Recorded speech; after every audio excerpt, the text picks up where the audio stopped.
Boa noite, seja muito bem-vindo, seja muito bem-vinda ao evento de aquecimento para a Jornada do Clínico na Oftalmologia. Será uma sequência de 10 lives de aquecimento para essa jornada. Lembrando você que no dia 4 de fevereiro teremos um grande evento online, um webinário direcionado para o médico ou acadêmico de medicina que esteja no internato, onde irei abordar os conteúdos relevantes da oftalmologia direcionado único e exclusivamente para a prática médica do clínico geral. Essa é uma sequência de 10 lives, né? É a nossa segunda semana de live.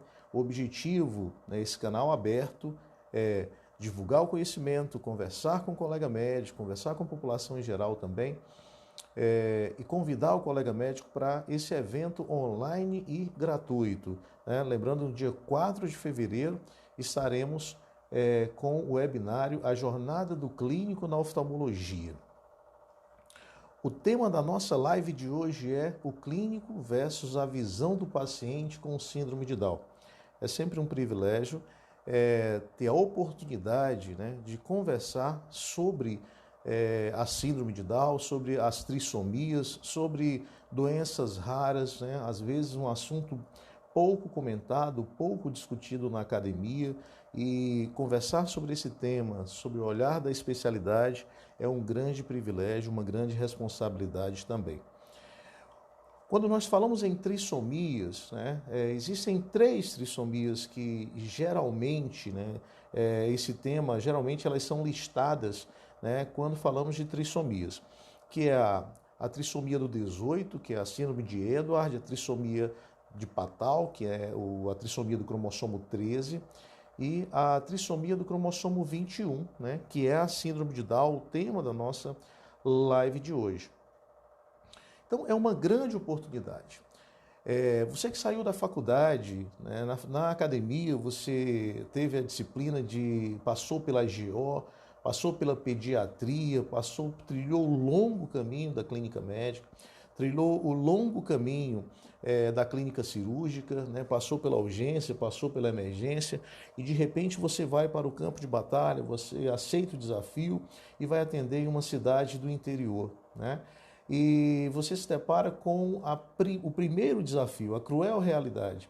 Você estudou na academia que o parto, né, ele deve ser realizado pelo obstetra. E acompanhando esse obstetra, o pediatra na sala de parto. De repente, você chega em uma cidade do interior e se depara com, né, naquele plantão que às vezes falaram para você que seria um plantão tranquilo, chega uma grávida, né, em trabalho de parto, você examina essa grávida, esse bebê já está coroando e você vai ter que fazer esse parto. E tudo aquilo que você aprendeu na academia fica na teoria. Ali você não vai encontrar o obstetra e ali também não tem o pediatra para fazer a sala de parto, né? E você percebe que naquele momento no interior você é o único médico. Quem nunca passou por uma situação semelhante a esta, né?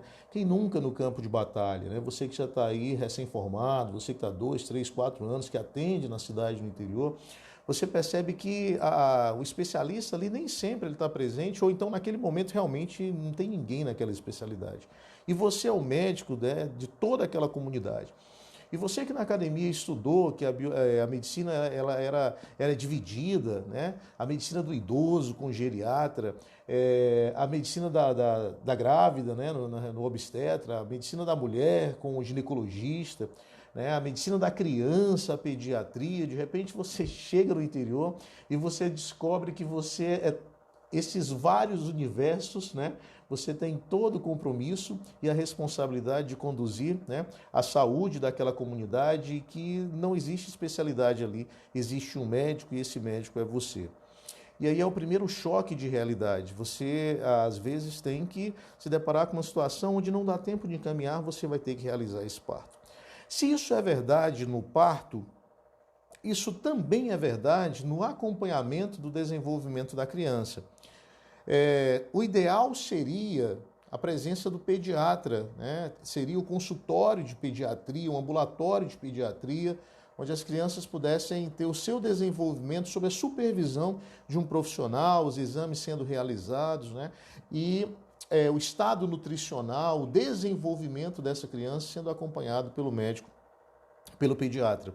Porém, um outro choque de realidade é quando você percebe que no seu interior esse profissional ele também não está presente todos os dias, né? E às vezes ele não está presente naquele momento. E você vai ter também que acompanhar a pediatria. O atendimento da criança vai ficar sobre a sua responsabilidade também. Se falar de criança para o clínico já é um desafio, quando a gente fala de uma criança portadora da síndrome de Down, esse desafio ele é ainda maior. Por quê? Porque essa criança ela exige cuidados e atenção do clínico, o olhar cuidadoso do clínico, para antecipar alguns problemas, para alertar a família de algumas situações. Esse é o grande desafio. Quando eu ministrava a disciplina de genética na faculdade, um dos objetivos da disciplina era orientar o acadêmico, né, ali no terceiro período, da responsabilidade, não só de entender sobre a fisiologia, sobre a formação do gameta, né, sobre o zigoto, sobre onde ocorreu, né, a não disjunção daquele cromossomo, o porquê do cromossomo a mais. Tudo isso é muito importante, né? Essa visão, esse conhecimento ele é muito importante. Mas associado a este conhecimento técnico, né, vem a questão da orientação da família. Informar a família das possibilidades de alterações anatômicas que podem, na realidade, que pode ameaçar a vida dessa criança. Por exemplo, algumas malformações, né? Uma alteração no sistema cardiovascular, orientar essa mãe que essa criança ela tem um déficit cognitivo natural, dessa forma ela precisa ser estimulada o quanto antes. Né? Então, essa parte da orientação da família, ela é muito importante. Quem nunca, no ambulatório de pediatria, se deparou com aquela criança, você olha, ela é um fenótipo de uma criança portadora da síndrome de Down, os pais surpresos ainda com a notícia. A síndrome ela deveria ser percebida durante a realização, né, das diversas ultrassonografias, mas não foi percebido, esse casal não sabia. Veio a criança, essa criança está ali, ela tem algumas características, o pediatra solicita, né, alguns exames e a família fica naquela esperança da criança não possuir a síndrome.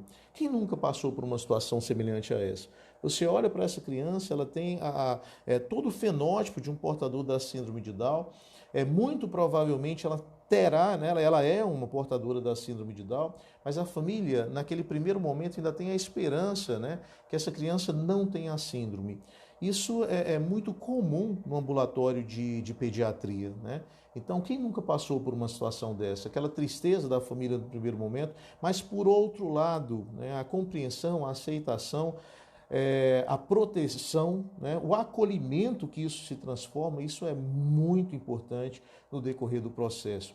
E é exatamente você, colega médico, que vai estar ali presente, se não desde o parto até durante o desenvolvimento, ou então durante boa parte do desenvolvimento dessa criança. É você que vai estar ali acompanhando. É você que vai estar orientando essa família que existe um risco cardiovascular, um risco de formação cardiovascular. É você que vai orientar essa família que essa criança ela tem um déficit cognitivo, logo ela precisa ser estimulada, né? Agora, observa, se a criança tem um déficit cognitivo, ela tem necessidade de um acompanhamento por uma equipe multidisciplinar, né? O que é o ideal. Imagina, se essa criança não enxergar bem, o processo ele vai ser ainda mais prejudicado. Você concorda comigo? E isso é pouco discutido. Talvez na sua faculdade, na disciplina de pediatria, você não estudou, né, sobre a visão da criança portadora da síndrome de Down. Talvez na sua disciplina de oftalmologia você também não passou, né, você não teve essa oportunidade, né, de aprofundar um pouquinho mais, né, sobre a visão da criança e os cuidados exigidos ali na criança portadora da síndrome de Down.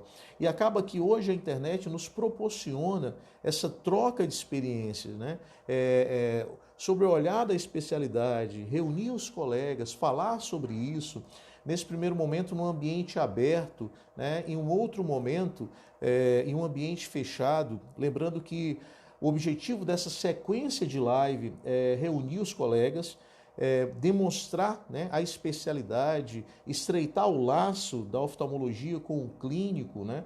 E no dia 4 de fevereiro nós estaremos em um webinário online gratuito, onde nós falaremos ainda mais, né, na jornada do médico na oftalmologia. As inscrições, se você é médico, esse encontro é diferente dessas lives, né, que é aberta à comunidade. Esse encontro ele é exclusivo para o médico, de preferência o clínico geral, ou o médico que está formando agora, ou então você acadêmico que está no internato. As inscrições já estão abertas, você que está me acompanhando pelo Instagram, o link está na bio, né? Você pode fazer sua inscrição. Você que está me acompanhando pelo Facebook, o link ele está na descrição, né, do anúncio da live. Você que está me acompanhando pelo YouTube, o link também está logo abaixo. Você pode clicar, se você for médico, né, e se inscrever para essa jornada, né, que será um webinário online gratuito, a jornada do clínico na oftalmologia.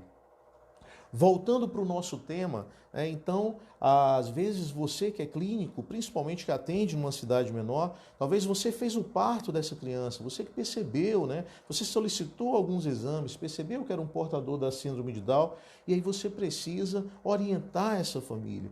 Orientar que existe um déficit cognitivo natural, que essa criança ela vai precisar de cuidados, né?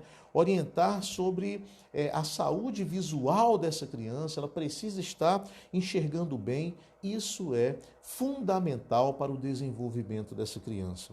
Talvez, antes de chegar nesse estágio, né, você precisa primeiro acompanhar o período de aceitação da família. Não é fácil no primeiro momento, principalmente quando essa síndrome ela não foi percebida no exame de ultrassonografia, quando ninguém suspeitou.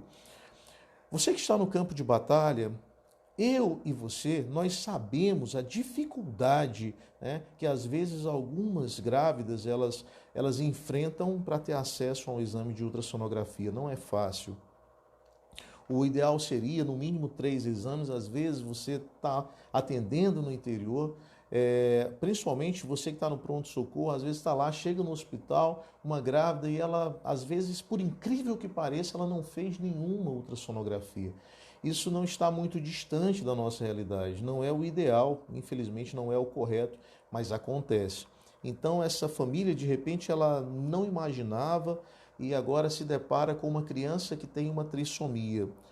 É natural o medo do desconhecido, né? Aquela família que se preparou para receber aquela criança e de repente essa criança é portadora de uma síndrome, não é o que o casal esperava. Então é muito natural no primeiro momento esse impacto, né? O medo do desconhecido. Eu não sei se você já teve a oportunidade na pediatria ainda, talvez na academia, talvez na faculdade, no ambulatório de pediatria, quando você, através do teste do pezinho, fala para a mãe, diz, olha mãe, esse bebê ele tem anemia falciforme, né? A mãe, ali já é um impacto, né? Aquela criança ela não tem nenhuma alteração anatômica externa, mas a mãe fica cheia de dúvidas, é uma insegurança enorme, né? O que fazer, como conduzir, quais serão as necessidades especiais dessa criança. É uma situação extremamente delicada, né? Dar essa notícia para uma família, olha, seu filho é portador de anemia falciforme. Agora você imagina, né, dar uma outra notícia, olha, ao invés dessa alteração genética, né, um gene, ele é portador de síndrome de Down, ele tem um cromossomo a mais em cada uma de suas células. Então o medo do desconhecido é muito natural no primeiro momento. E qual é a função do médico naquele momento? É acolher a família. Quando essa fase ela é superada, nós temos aí o segundo momento, né, de ficar atento aos riscos, né, de informar sobre o déficit cognitivo, de perceber, de antecipar os problemas que essa criança possa vir a ter, né? Na live de hoje, então, a gente vai conhecer esses riscos, né, direcionado para a visão. a gente vai perceber o time, a data ideal de cada ida ao oftalmologista. Quando que uma criança portadora da síndrome de Down, no primeiro ano, ela precisa ir ao oftalmologista? No intervalo de 2 a 9 anos, depois dos 9 anos, qual é a frequência, mesmo que essa criança não tenha nenhum problema, qual é a regularidade que ela precisa ir ao ambulatório da especialidade, da oftalmologia. Então, dessa forma, quando você fica atento aos sinais, quando você cuida, quando você antecipa, você faz toda a diferença na vida daquelas famílias. Quando a gente fala de déficit cognitivo e quando a gente fala de visão, é importante que a criança enxergue bem. Se você buscar na internet casos, pacientes com síndrome de Down que superaram, que surpreenderam, você encontra diversos exemplos. Várias crianças, vários adultos hoje portadores da síndrome de Down. Por incrível que pareça, por mais discutido que é esse tema, muitas perguntas elas são recorrentes. Existe portador da síndrome de Down idoso? Negro, asiático pode ter síndrome de Down? Então, olha, Então, a etnia, a idade, quando você para perceber que essa síndrome foi uma não disjunção dos cromossomos, então o erro é no gameta, quem se reproduz através de espermatozoide ou ovócito tem o risco de ter a síndrome, então a etnia, não existe uma etnia ali restrita para a síndrome. Nós temos sim pacientes com síndrome de Down acima dos 60 anos. E esse paciente ele vai ter, nós temos que ter todos os cuidados, um cuidado maior ainda do que nós temos com o idoso. Então, são várias perguntas, por incrível que pareça. O que não é o objetivo dessa live? Tentar substituir o especialista. Pelo contrário, nós temos o objetivo aqui de falar sobre a situação, de alertar você sobre o problema, para que você pense, para que você identifique, às vezes você resolva e em algumas situações você vai precisar encaminhar, mas não é só encaminhar por encaminhar, é identificar, triar, encaminhar, receber esse paciente novamente e conduzir, porque senão o ciclo não fecha. Se você percebe um problema, encaminha e larga o seu paciente, esse paciente ele não vai ter uma boa condução. O objetivo da nossa jornada é exatamente chamar sua atenção para os principais problemas, te fornecer dados, ferramentas para que você possa encaminhar o seu paciente, um encaminhamento fundamentado, algumas dúvidas que você pode perguntar para o especialista, formas de você obter essa resposta e depois você acompanhar o seu paciente. Imagina, você identifica que o olhinho da criança portadora da síndrome de Down, esse olhinho está torto. Essa criança, você suspeitou que ela tem um estrabismo. Aí você encaminha para o oftalmologista. E depois, só isso? Claro que não, você vai ajudar a mãe na condução desse estrabismo. Você olha para uma criança portadora da síndrome de Down e percebe, por exemplo, que esse olhinho dela fica mexendo o tempo todo. E aí você já vai antecipar o problema, a gente vai falar sobre várias alterações aqui. E o que você vai fazer agora? Encaminhar o especialista nesse caso, E você vai, alguns questionamentos para que você possa, inclusive, anotar no prontuário desse paciente.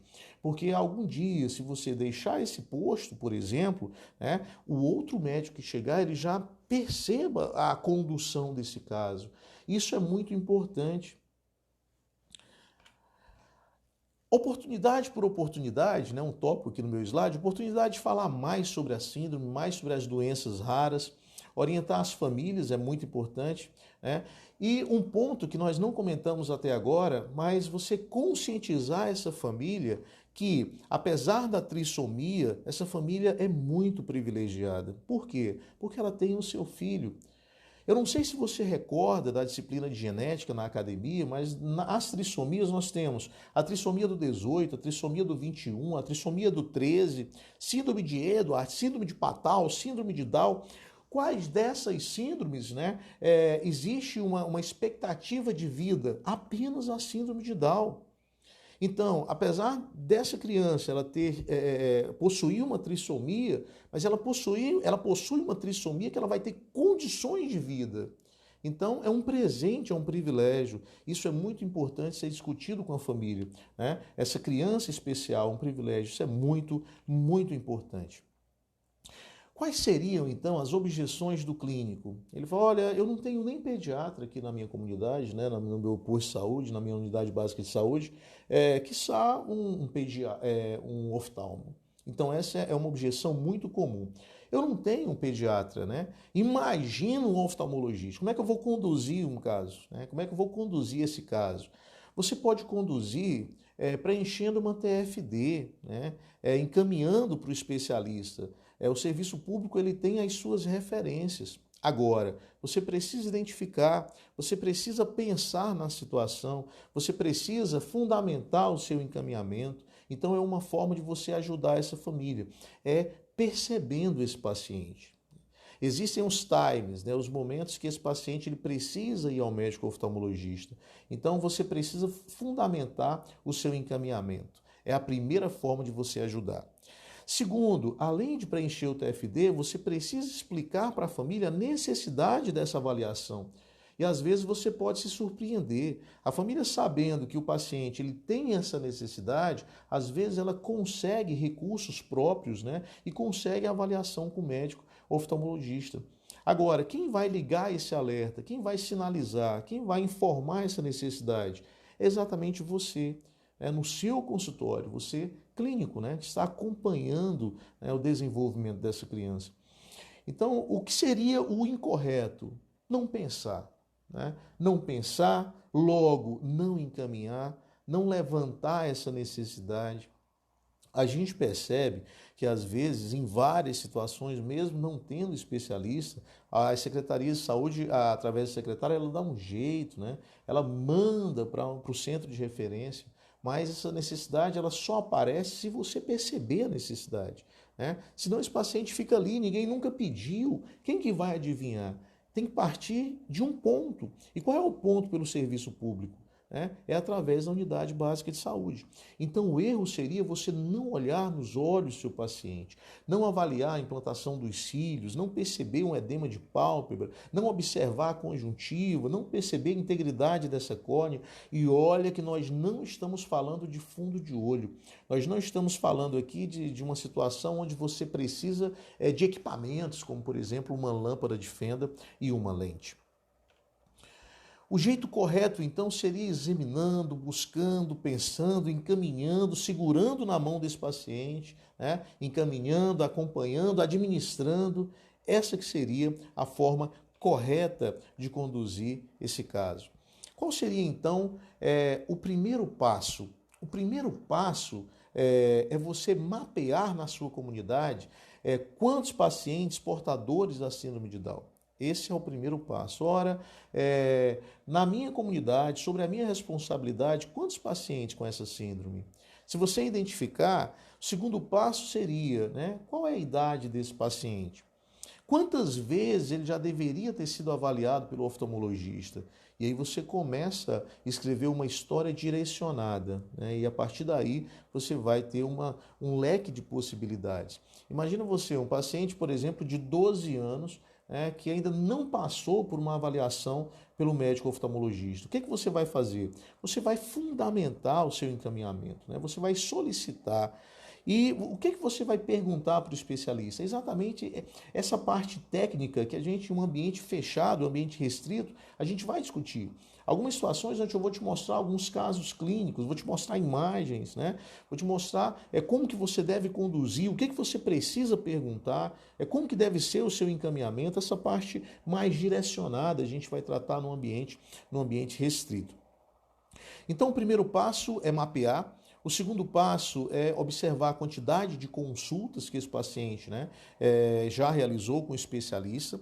O terceiro passo é perceber se esse paciente ele tem a necessidade, né, se ele tem alguma alteração, né, se ele tem a necessidade de um acompanhamento ali mais próximo.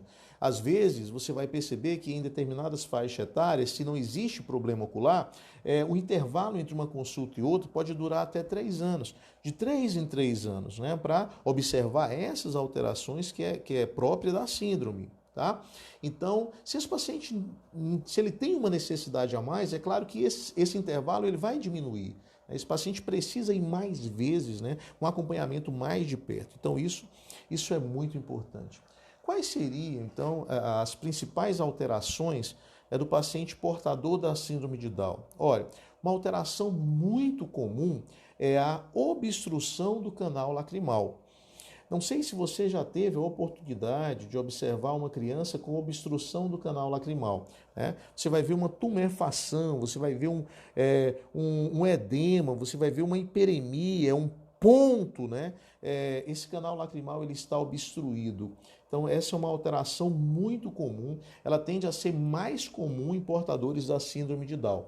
A maioria das obstruções ela acontece, né, em função do ducto nasolacrimal, ele é mais reduzido.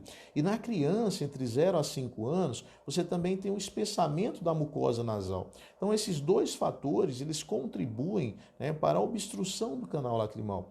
Na pediatria, você aprendeu como conduzir esse caso, como orientar essa família, né? A mãe chega angustiada no seu consultório, fala: olha, doutor, eu não sei mais o que eu faço. Eu fui na farmácia, já passei pomada, uma pomadinha, nada melhora, né? Só que você já tem o conhecimento. Falou: calma, mãe, isso é obstrução do canal. E aí você vai ensinar a massagenzinha, né? Você vai conduzir, vai orientar essa mãe. Agora observa, se mesmo com a sua orientação, essa obstrução ela continuar, aí sim, né, existe a necessidade de você pedir avaliação. Você já orientou com todas aquelas medidas, né, que nós aprendemos na academia, lá na pediatria, você já orientou a mãe na condução desse caso e mesmo assim não obteve sucesso. O que você vai fazer? Vai precisar fazer agora? Vai encaminhar um especialista. Mas vai encaminhar e você já vai orientar essa mãe. Diz: olha, mãe, talvez tenha necessidade de uma intervençãozinha cirúrgica, né? É um pequeno procedimento para desobstruir esse canal, o canal lacrimal. E esse procedimento na criança, em alguns momentos, é preciso sedar. E aí essa mãe, você que tem a confiança dessa mãe, né? Você que acompanha essa família, né? Falando para ela, ela vai ficar um pouco assustada, mas ela já vai começar a entender o processo. Quando ela chegar diante do médico oftalmologista, né, se realmente for esse o caso, a necessidade de uma intervenção para desobstruir esse canal, essa mãe já vai estar orientada. E aí ela vai estar bem mais tranquila, é mais fácil dela receber essa notícia, porque na realidade ela já entendeu, você já falou para ela, né? Você que é o médico mais próximo, médico de confiança, onde tem uma maior empatia, já havia informado dessa necessidade. Então o trabalho ele fica muito mais fácil, é muito mais fácil, muito melhor, né, para a criança, né, na resolução desse caso. Então, com o tempo, né, após os 5 anos, melhora, existe uma melhora considerável, né, porque ocorre o alargamento do canal, né, e às vezes também reduz o número de infecções de via aérea, né, isso também é muito comum. Um outro problema na criança portadora da síndrome de Down, olha, começamos aqui então, né, no canal lacrimal. Um outro problema muito comum é a blefarite. Eu não sei se você recorda lá da pediatria ou da oftalmologia, aquelas caspinhas nos cílios é mais comum em criança portadora da síndrome de Down. Possivelmente devido às deficiências imunológicas comuns à síndrome. Então, a criança portadora da síndrome de Down, ela tem uma tendência a ter mais caspinhas, né? A ter mais blefarite, né? E olha, quem tem blefarite, em algumas situações, quando pisca, a caspinha ela cai no olho e aí vai provocar uma irritação, a necessidade de coçar o olho. E nós sabemos que existem muitos mitos na oftalmologia, né? Mas uma informação que não é mito: coçar o olho pode aumentar o grau desse paciente, né? A gente vai voltar a falar sobre isso em um outro momento, né? No decorrer dessa apresentação ainda. Mas o ato de coçar o olho não faz bem para esse paciente. Por que não faz bem? Primeiro, né? Às vezes essa mãozinha está suja. Então, às vezes, o coçar de forma inadequada, o coçar é muito agressivo, não faz bem para a saúde dos olhos. Então, mais uma vez, o paciente, a criança portadora da síndrome de Down, ela tem uma tendência maior, né, a ter blefarite. Tá? Então, seria o segundo ponto a ser observado. Existe uma alteração na íris, né, que são os pontinhos esbranquiçados na periferia da íris, né, algumas manchinhas. Essas manchas ela é muito característico do portador da síndrome, mas é importante que você, clínico, tenha o conhecimento que ela não tem nenhum significado patológico e que não altera a visão. Porque às vezes a mãe angustiada, principalmente, né, aquela mãe que não tem muita experiência, que a gente chama de mãe de primeira viagem, né? Ela chega no consultório às vezes, olha, doutor, ela espirrou diferente. Quem nunca no pronto atendimento atendeu uma mãe e que a sua única atuação foi ter empatia com essa mãe, explicar, né, que era comum, né, uma queixa muito comum na pediatria, né, e a gente está falando de pediatria, partindo do princípio que você está num pronto-socorro numa cidade do interior que não tenha pediatra, e essa atuação ela vai ser você que vai tomar, né, as rédeas dessa situação e você que vai assumir o paciente pediátrico. A mãe chega para você e diz, olha, doutor, tem 2 dias, né, que o bebê tem 2, 3 dias de vida, tem 5 dias de vida, tem 2 dias que esse bebê ele não faz cocô, né? E aí essa mãe chega agoniada, né, desesperada, e você vai lá explicar que é uma situação fisiológica. Da mesma forma, essa mãe pode chegar para você e dizer, doutor, e essas manchinhas aqui? Estou percebendo que tem uns pontinhos esbranquiçados. Pois é, muito característico também do portador da síndrome de Down, mas vale ressaltar que não tem nenhum significado, né? Esse acúmulo de tecido conjuntivo não tem nenhum significado e que ele não vai alterar a visão. Então, quando você tem essa informação, você antecipou, né, essa dúvida da mãe, fica muito mais fácil você conduzir esse caso. Uma outra coisa que nós temos que pensar é a respeito da catarata. Né? Pode estar presente ao nascimento ou desenvolver mais tarde. Existe uma probabilidade maior da criança portadora da síndrome de Down possuir catarata. Então, essa é uma coisa que nós precisamos ficar atento, né? Imagina, você recebe uma criança no seu consultório, essa criança está no final do seu primeiro ano de vida, né? E não passou por nenhuma avaliação oftalmológica. Então, essa criança ela precisa ser avaliada. Imagina, parece um absurdo, né? Uma criança com 1 ano que não fizeram o teste do olhinho.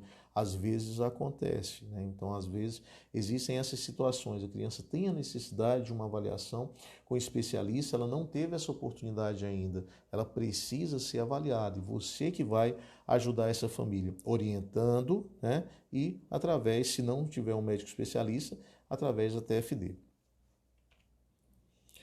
Um outro problema muito comum, né, é o ceratocone. Como é mais específico da especialidade, eu não sei se você lembra da oftalmologia, mas ceratocone, quando você pronuncia esse nome, você pensa no quê? Cone, né? Então, o que em formato de cone? A córnea. É o enfraquecimento da córnea, essa córnea vai ficando bicuda, né, no formato de cone. Isso é sinal de uma fragilidade, né, na córnea e ela vai alterando a sua forma. A criança com síndrome de Down, ela tem uma tendência maior de desenvolver o ceratocone. E quando que você vai pensar nisso, né? Olha, na adolescência, a partir da adolescência, então é aquela criança que você percebe que ela tem dificuldade, né, em enxergar, às vezes foi tentado ali um óculos, não obteve sucesso. É um momento de pensar, né, em encaminhar o médico oftalmologista e interrogar, né, um ceratocone, como que está a saúde da córnea desse paciente. Tá? O ceratocone, essa fragilidade da córnea, ela piora, né, com a fricção, com o ato de coçar. Então, veja bem, eu falei no primeiro momento que a criança portadora da síndrome de Down, talvez pelo seu sistema imunológico, ela tenha uma tendência maior a desenvolver a blefarite. E que com a blefarite aumenta a necessidade de coçar os olhos. E em um outro momento, agora na apresentação, nós estamos falando do ceratocone. E a criança com síndrome de Down, ela tem uma tendência maior a também desenvolver o ceratocone. Esses 2 fatores, eles são perigosíssimos, né? Uma criança com blefarite, que coça bastante o olho, né? E com essa córnea aí adquirindo o formato de um cone, é um fator de piora, né? Então, não é uma boa associação, blefarite com ceratocone. Então, está diante de um adolescente portador da síndrome de Down, é importante, né, durante o seu encaminhamento ao médico especialista, perguntar a respeito do formato e da saúde dessa córnea. Ceratocone, né? Interrogar esse ceratocone, porque se esse paciente ele for portador de ceratocone, né, existem formas de acompanhar, existem procedimentos, né, para manter a integridade dessa córnea. Tá? Então é um ponto muito importante, precisa ser pensado. Geralmente, né, o paciente que não tem síndrome de Down, como que a gente percebe esse ceratocone? Olha, ele vai no consultório, ele passa pelo autorrefrator, né? Ali a gente já tem mais ou menos uma noção do grau. Você faz a refração desse paciente e não melhora. Você testa várias lentes, né? E não melhora. Esse paciente ele não adapta, né? Não existe óculos para ele. Esse paciente tem dificuldade de enxergar. Às vezes você fica naquela, mas será? Está enxergando aqui? Ele fala, não estou enxergando nada. Você muda, troca a lente e troca e troca e troca. Esse paciente ele não adapta. Esse paciente é o paciente que você vai pensar no ceratocone. E o que você faz? Existem exames, né? Existem exames que avaliam o formato da córnea desse paciente. E a gente consegue, através desse exame, ter uma ideia, né? Com o exame clínico, né? Com outros exames, a gente consegue fechar o diagnóstico de ceratocone. Tá? Então, é uma patologia, uma alteração que ela também precisa ser pensada. Por quê? Porque exige cuidados. Né? Uma vez paciente com ceratocone, precisa acompanhar e se ele continuar evoluindo, precisa de uma intervenção. Alterações na retina e no nervo óptico, isso aqui é típico do especialista, né? É próprio do especialista. O especialista que vai ou solicitar alguns exames ou fazer um fundo de olho nesse paciente e observar o aspecto dessa retina, né? A saúde, né, dessa retina. Lembra da história do astronauta, né? Em todas as lives a gente comenta, né, sobre o astronauta. Imagina, você está na base, foi investido aí milhares de dólares, né, para colocar esse astronauta no espaço, para ele chegar na Lua, né? Então, esse astronauta, você não precisa estar na Lua junto com o astronauta para saber o que tem ali. Você pode pedir para ele tirar uma foto e você pode pedir para ele descrever, né, o que ele está vendo naquela situação. Quando a gente fala do astronauta, é só fazendo uma comparação, né, para o momento que você encaminhar ao médico oftalmologista, por exemplo. Por quê? Porque o médico oftalmologista ele vai ter uma visão privilegiada da retina desse paciente. Você não precisa saber fazer um fundo de olho, né? Você não precisa no seu consultório ter uma lâmpada de fenda, você não precisa para que você tenha acesso a essas informações. Basta você perguntar para o médico oftalmologista, através do seu encaminhamento, né? A saúde da retina, a gente vai aprender a fazer isso de uma forma bem detalhada e bem objetiva, né? Para quê? Para que você saiba como que está a disposição desses vasos, como que está a saúde dessa retina, se tem ou não tem alteração. Então, você não precisa fazer a fundoscopia, basta que o especialista faça e lhe descreva, ou, se ele solicitar algum exame de imagem, que ele envie para você esse exame de imagem. E o que é o mais importante nesse contexto? É você registrar no prontuário do seu paciente, deixar anotado, uma vez que você tem essa informação, que você deixe essa informação bem clara no prontuário desse paciente. É impressionante, às vezes a gente pega um hemograma e anota, olha, está com anemia, né? E anota, né, os dados referentes à anemia. Você pega um exame, olha, hipercolesterolemia, você anota o resultado do exame. E de repente você se depara com um exame oftalmológico que não registra. Ou então, às vezes, você nunca teve contato com o exame oftalmológico daquele paciente, talvez porque você não encaminhou, né, ou não fez alguns questionamentos, algumas situações relevantes que você precisaria dessa informação para você, né? E daqui a 5 anos, por exemplo, para comparar, isso é muito importante. O paciente portador da síndrome de Down, ele tem geralmente vasos supranumerários na sua retina, ele tem uma alteração vascular, ele tem uma tendência à alteração vascular nessa retina. E uma vez que essas alterações são identificadas, a gente precisa também pensar na função renal desse paciente, né? Então, observa que eu percebo uma alteração no olho e já vou pensar também numa alteração nos rins. O que que eles têm em comum, né? Os vasos de pequeno calibre. Então, é importante saber fazer essa relação. Alterações no fundo de olho deve ser alertado para o clínico geral para suspeita de alterações renais, né? Então, é uma outra coisa que a gente tem que pensar. Encaminhar o médico oftalmologista e perguntar a respeito dessas alterações, né? Como que está a retina desse paciente? Mais uma vez, você não precisa estar ali vendo a retina, né? Você precisa que esse paciente seja examinado por um especialista que você saiba interpretar. Primeiro, né, saiba no que pensar. Segundo, que você saiba interpretar ali aquelas informações, né? Algumas alterações refrativas é mais comum no portador da síndrome de Down, o astigmatismo, né? Depois do astigmatismo, a hipermetropia. Não é muito comum a miopia. A miopia ela é menos frequente no portador da síndrome de Down. Uma outra coisa, né? O portador da síndrome de Down ele tem uma tendência maior a desenvolver o estrabismo. Então, você avaliando ali aquela criança, de repente percebeu que aquele olhinho está torto, né? Essa criança precisa ser avaliada pelo médico oftalmologista. Lembra da sequência? Você precisa identificar, você precisa encaminhar essa criança, né? Você precisa, né, receber essa criança, uma vez que ela já foi no médico especialista, né? Não é só encaminhar. Você vai, mãe, e aí, encaminhou? E aí, conseguiu a consulta? Ela, doutor, eu né, consegui. Ele passou óculos, né? Passou um tampão. Então, essas informações são importantes, né? Porque às vezes, né, diante do paciente com estrabismo, o médico ele passa um tampão. Agora imagina você, é fácil deixar uma criança com o olho tapado. Agora imagina, qual é o olho que vai tampar? É o olho que ele enxerga mais. Às vezes a criança tem uma baixa acuidade visual no outro olho. E para estimular o desenvolvimento, né, deste olho, você coloca o tampão no olho bom. Imagina se isso é uma situação agradável. Claro que não, é um tremendo desafio. E sem falar que você tem um time, né? Nos primeiros 8 anos ali de vida dessa criança, a probabilidade de sucesso é muito maior. Mas chega um determinado momento que essa terapêutica ela não vai surtir mais efeito.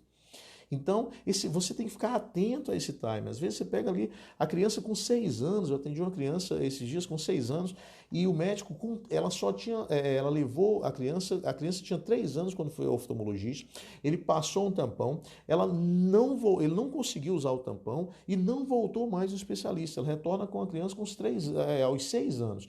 3 anos depois, né? Então existe um time e você precisa perceber essa criança logo para não perder esse time. Então imagina, você clínico percebe essa criança, encaminha e vai ajudar na condução desse caso. É isso que né? É trabalhar de forma eficiente. Você é o gestor dessa situação. É a partir de você que essa criança ela vai para os especialistas e volta.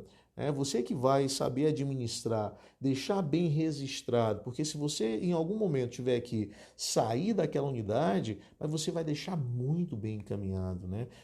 Fez uma boa história, registrou tudo no prontuário, isso é muito importante. Ambliopia também é muito comum, né? Ambliopia. O portador da síndrome de Down ele tem uma tendência maior, entre 22% a 26% de desenvolver ambliopia.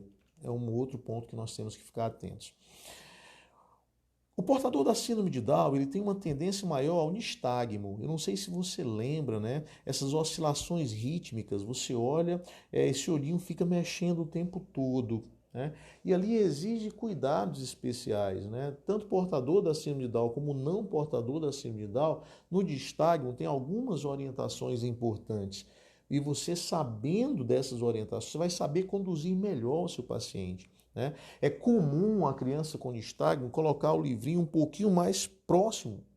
E às vezes, se você não orientar bem essa família, né, a mãe vai dizer assim, olha, tá quase cego mesmo, né, doutor? Então, a partir de uma boa orientação, fica muito mais fácil na condução desse caso.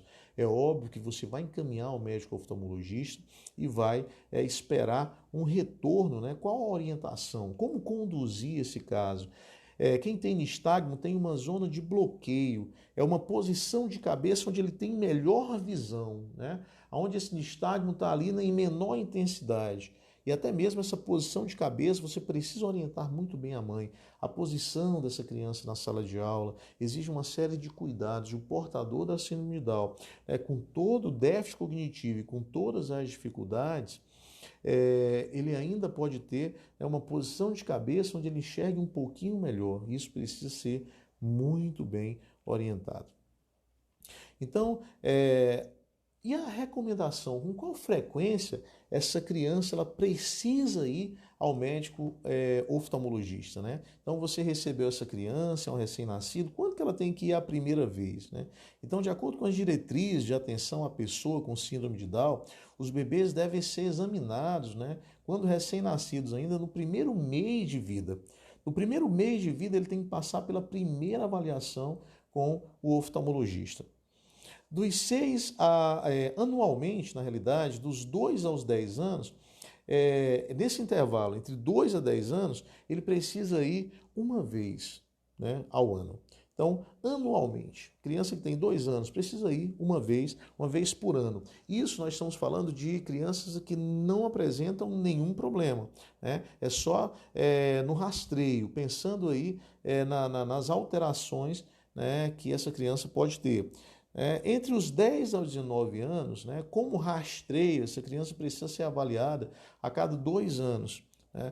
Eu não estou falando de uma criança que precisa de óculos, onde ela precisa anualmente trocar o óculos. Estou falando de uma criança que não tenha nenhum problema de visão ali, você está querendo rastrear os principais problemas da síndrome.